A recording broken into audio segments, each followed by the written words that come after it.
नमस्कार दोस्तों, मैं किंजल चौधरी स्वागत करता हूं आप सभी का पाथ फाइंडर पर। तो दोस्तों, आप मुझसे मेरे टेलीग्राम चैनल पर जुड़ सकते हैं, जहां पर लेक्चर के उपरांत आपको पीडीएफ अपडेट्स मिल जाएंगे।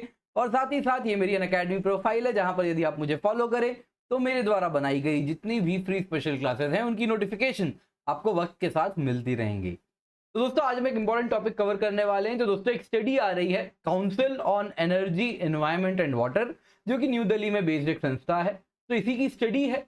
एंड स्टडी के मुताबिक भारत सालाना करीबन 9,000 करोड़ रुपए बचा सकता है यदि वो अपने पुराने थर्मल पावर प्लांट्स को रिप्लेस कर दे कुछ नए थर्मल पावर प्लांट से। तो आज इसी के बेसिस पर एक सवाल भी है, और ये सवाल आप लोगों को जवाब कमेंट में लिखना है। ये सवाल बस मैं अपने पढ़ने के लिए नहीं डालता हूं, आप लोग जवाब में जरूर आंसर करें। बहुत अच्छा सवाल है, यूपीएससी के टाइप का ही सवाल है, उसी लेवल का सवाल है, तसल्ली से बनाया गया है अच्छे रिसर्च के बाद। तो हो सकता है इस वक्त, या तो आप कॉमन सेंस से भी कर सकते हैं, पर हो सकता है इस वक्त आप ना कर पाए। तो इस लेक्चर के बाद आप बड़े आसानी से अच्छे से इस सवाल का जवाब कर सकेंगे और आप कमेंट में मुझे बताएंगे, तो मुझे भी पता चले मेरे स्टूडेंट्स लेक्चर को कितना एब्जॉर्ब कर रहे हैं।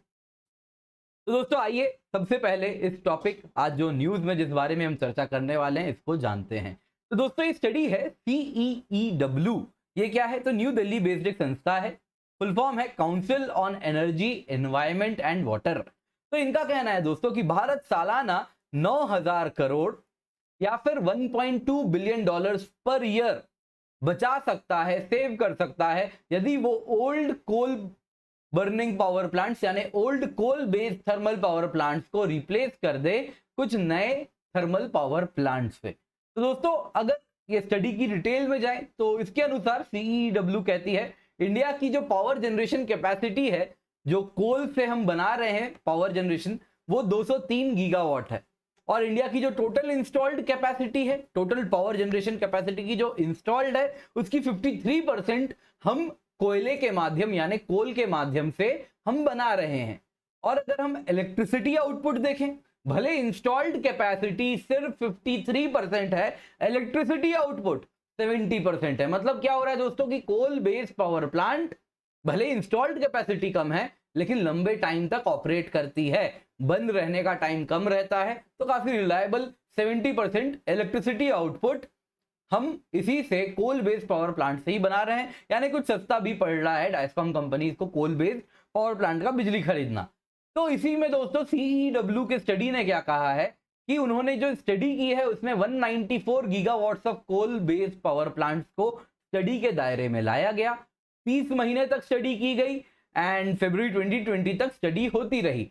उसके बाद सीईडब्ल्यू ने ये स्टडी के आधार पर यह कहा है कि यदि वो old inefficient thermal power plants को क्लोज कर दें, बंद कर दें, तो उससे 42 मिलियन टन ऑफ कोल की बचत होगी सालाना। यानी उतनी ही बिजली आज के जो नए पावर प्लांट हैं कुछ 42 मिलियन टन कम कोल की खपत करके बना सकते हैं। यानी उनका जो पावर बनाने का जो कंजम्पशन एनर्जी एफिशिएंसी है वो बहुत हाई है। तो इसलिए उन्होंने कहा कि तो मेजर सेविंग तो थर्मल पावर प्लांट्स की ये 42 मिलियन टन ऑफ कोल के खपत के बचने से ही हो जा रही है। वहीं दूसरा, अगर उन्होंने कहा दूसरे आयाम पर भी फोकस किया, तो होता क्या है दोस्तों, जो ये ओल्ड थर्मल पावर प्लांट्स होते हैं इनको टाइम के साथ फिटनेस सर्टिफिकेट वापस लेना पड़ता है। क्यों? क्योंकि पुराने टेक्नोलॉजी पे काम करते हैं तो बहुत ज्यादा पोल्यूशन भी पुराने होने के साथ रिलीज करने लगते हैं। तो क्या करना होगा, नया फिटनेस चाहिए तो फिर से नया रेट्रोफिट करना होगा। तो उस रेट्रोफिटिंग में पोल्यूशन कंट्रोल रेट्रोफिट्स पुराने थर्मल पावर प्लांट में लगाने होंगे। तो इन ऑपरेशन रहना है तो आज के मानकों के हिसाब से इन रेट्रोफिट को लगाना पड़ेगा। तो उनका जो खर्चा होने वाला है in old thermal power plants पे वो होने वाला है दोस्तों 10,200 करोड़। ये वन टाइम इंस्टॉलमेंट है, वन टाइम वो रेट्रोफिट कर दिया तो ये पुराने पावर प्लांट वापस नए वक्त के हिसाब से कम पोल्यूशन करके बिजली बना पाएंगे।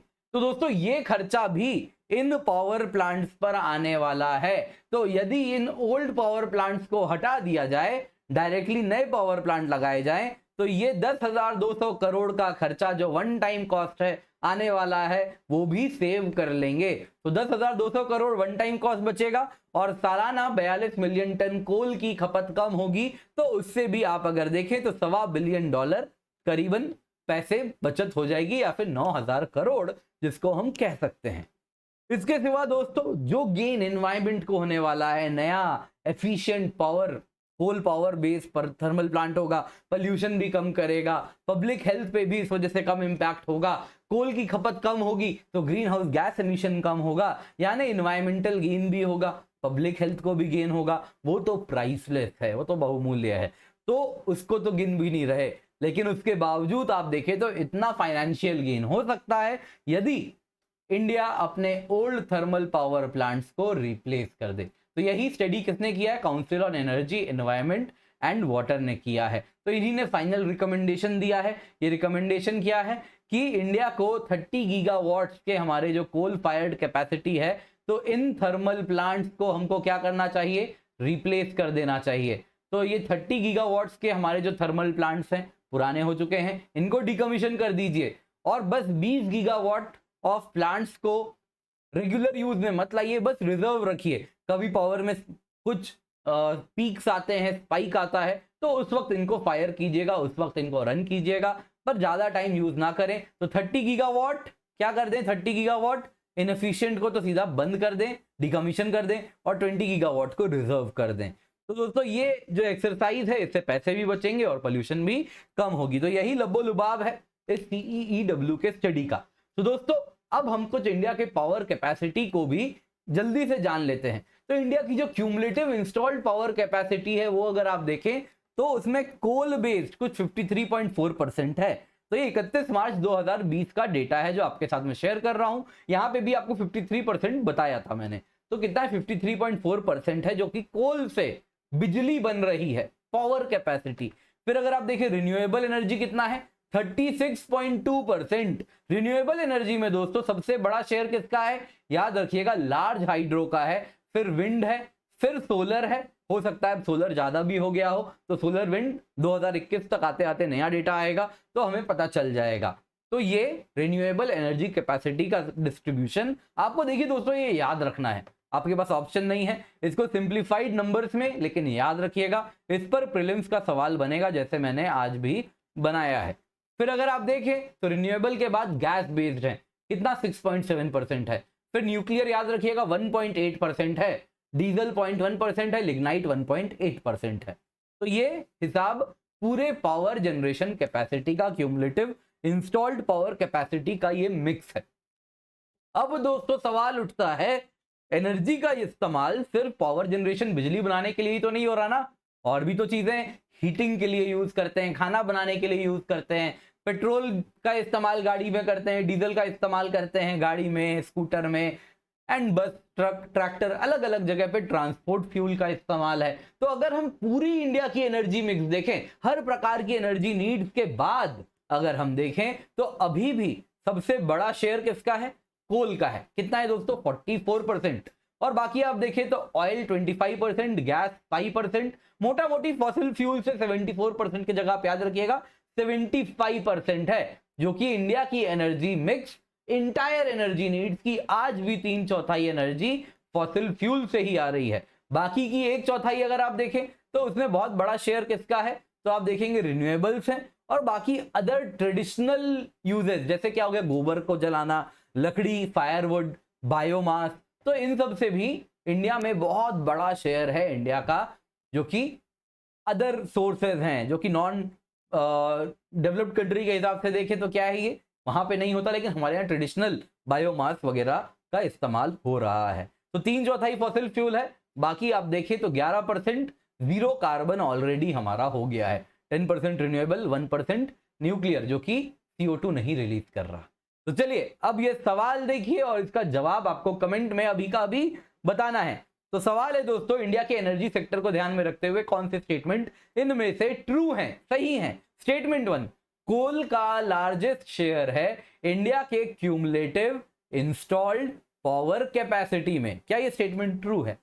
स्टेटमेंट 2, अगर हम इंडिया की इंटायर एनर्जी मिक्स देखें जिसमें power generation, transportation, cooking etcetera include होते हैं, तो ऑयल अब लार्जेस्ट एनर्जी सोर्स हो जाएगा। क्या ये स्टेटमेंट ट्रू है? तो बताइए इनमें से क्या क्या ट्रू है।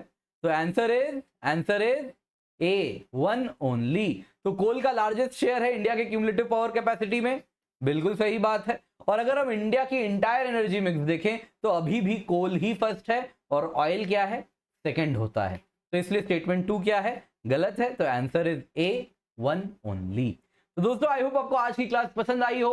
तो जब भी अनअकैडमी आए यूज दी कोड KC10, क्योंकि दोस्तों जब आप ये कोड यूज करेंगे तो आपको बेस्ट मेंटरशिप मिलेगी, डायरेक्ट हैंड होल्डिंग मिलेगी, बेस्ट नोट्स मिलने वाले हैं। ये सब मैं आपको खुद देने वाला हूं, बस ये कोड का इस्तेमाल करें और फिर मुझसे संपर्क करें। तो सारे subjects of GS, SA, geography option में आपको गाइडेंस मिलेगी। अनअकैडमी में इंडिया के बेस्ट एजुकेटर्स हैं, उनके द्वारा बनाया गया ढेर सारा कोर्स है, ये सब उपलब्ध हो जाएगा। दोस्तों आपको बताना चाहूंगा कि अनअकैडमी की प्राइस हाइक होने वाली है 1 अगस्त से, तो ये सबसे बेस्ट टाइम है अनअकैडमी सब्सक्रिप्शन लेने का। आप देख सकते हैं मार्केट से करीबन 1/4 दाम पर आपको चीजें मिल रही हैं, 1/3 से 1/4 कम से कम उस रेट पे आपको सारे यूपीएससी सीएससी की तैयारी आपकी हो जाएगी। तो बैच कोर्सेज मिल रहे हैं, mains test series, prelims test series, physical books, optional batches. तो दोस्तों आपको हम बता देते हैं बहुत सारी चीजें इस वक्त आपको हम ऑफर कर रहे हैं दोस्तों। तो अगर आप अनअकैडमी सब्सक्रिप्शन लेते हैं तो इसमें आप देखें तो आपको 1 साल की सब्सक्रिप्शन मींस 2022 तक वैलिड है, 2 साल की सब्सक्रिप्शन मींस 2023 तक वैलिड है। इसके सिवा दोस्तों आपको बता देता हूं मैं अनअकैडमी नोट्स दे रहे हैं जिसमें आपको फिजिकल बुक्स मिलेंगे हिंदी और इंग्लिश दोनों ही भाषाओं में।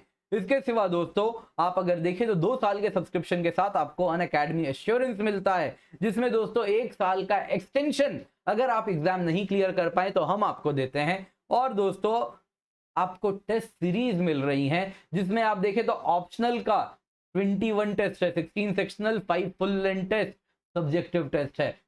वैसे ही आप देखें जीएस का तो 80 टेस्ट है जिसमें 50 प्रीलिम्स का ऑब्जेक्टिव टेस्ट है, 30 मेंस का सब्जेक्टिव टेस्ट है। तो दोस्तों ये सब इस अनबिलीवेबल प्राइस पे आपको मिल रहा है, तो जाएं जाके इसका फायदा उठाएं। दोस्तों आपको बता देता हूं मैं जो कॉस्ट है दोस्तों, अगर आप देखें तो 2 साल की प्लस सब्सक्रिप्शन की कीमत है 64,800 रुपए।